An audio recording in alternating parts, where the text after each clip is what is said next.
วันนี้เราจะมาแนะนำวิธีการถอนเงินที่ลูกค้าสำหรับผ่านตู้ลูกค้าสแกนสั่งอาหารเอง ซึ่งวิธีการถอนของเขาเนาะให้เรามาที่ยอดเงินกดเข้าไปเลย หลังจากนั้นเนาะแมนเราจะสังเกตเบิ่งว่าตัวนี้เนาะมีรายการขอเข็มเข้ามา2รายการ ซึ่งวิธีการแมนให้กดเลือกทั้งหมดแล้วกดยืนยันในการปิดตัวไปเลยซีกีบเนาะก็กดยืนยันไปเลยตัวนี้เขายืนยันแล้วสถานะตัวนี้จะเปลี่ยนเนาะจากใจแล้วให้มันเป็นยืนยันแล้วเนาะถ้าว่ามีการยืนยันแล้วเนาะเขากดเลือกทั้งหมด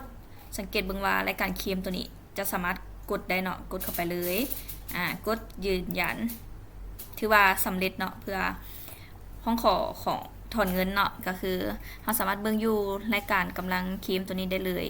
กำลังเคลมถ้าว่าเคลมแล้วก็จะมาอยู่ประวัตินี้เลยประวัติการชำระทุกใบบินที่มีการชำระอย่างเข้ามาจะมีประวัติให้ทุกอย่างเลยเด้อ